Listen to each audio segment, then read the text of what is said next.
రెండు తెలుగు రాష్ట్రాల్లో కూడా సంచలనం రేపిన పేర్లు ఏవైనా ఉన్నాయంటే రెండు అని చెప్పొచ్చు. ఎందుకంటే ఒకటి అఘోరి శ్రీనివాస్ అలాగే వర్షిణి.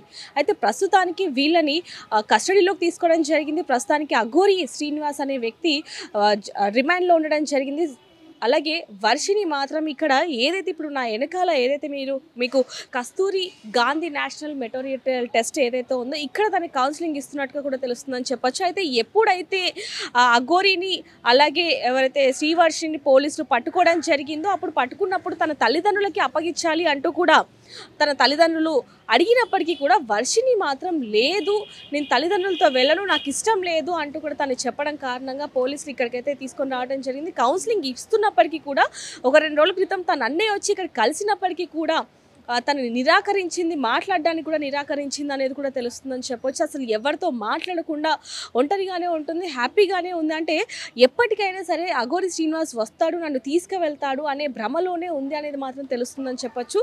ఇక్కడ ఇంకోటి చూసుకుంటే అటువైపు జైల్లో అఘోరి శ్రీనివాస్ కూడా నేను బయటికి రావాలి, అదే నాకు బెయిల్ ఇప్పించండి, నాకు వర్షిణి కావాలి, వర్షిణి ఎలా ఉంది ఏంటి అంటూ కూడా అక్కడ తను అలాగే ఇక్కడ వర్షిణి ఇద్దరు కూడా ఒకరి గురించి ఒకరు ఎక్కువగా ఆలోచిస్తున్న పరిస్థితి అనేది కూడా మనకు తెలుస్తుందని చెప్పొచ్చు. మరి వర్షిణి ఎప్పుడు కోలుకుంటుంది, అంటే ఎప్పుడు శ్రీనివాస్ అతని నుంచి బయటికి వస్తుంది, ఎప్పుడు తన ఫ్యామిలీతో వెళ్తుంది అనేది మాత్రం వాళ్ళ తల్లిదండ్రులు ఎంతగానో ఎదురు చూస్తున్న పరిస్థితి. తల్లిదండ్రులు అలాగే వాళ్ళ బ్రదర్స్ తనని కలవడానికి వస్తున్నప్పటికీ కూడా తను అసలు ఎవరితో కూడా మాట్లాడకుండా, అంటే ఎవరైనా మాట్లాడడానికి వచ్చిన బంధువులు కానీ ఎవరైనా వచ్చినా కూడా నేను ఎవరితో మాట్లాడను అంటూ కూడా నిరాకరిస్తుంది అంటూ కూడా తెలుస్తున్న పరిస్థితి అని చెప్పొచ్చు. తన ఆరోగ్య పరిస్థితి కూడా బాగానే ఉంది. ఒకవేళ తనతో ఎవరైనా మాట్లాడాలి అంటే కనుక ఖచ్చితంగా లెటర్ తీసుకొని వస్తేనే కోర్టు నుంచి కానీ లేకపోతే పోలీసుల దగ్గర నుంచి కానీ లెటర్ తీసుకొని వస్తేనే అనుమతిస్తాము అంటూ కూడా లోపల అధికారులు చెప్తున్న పరిస్థితి అనేది తెలుస్తుంది.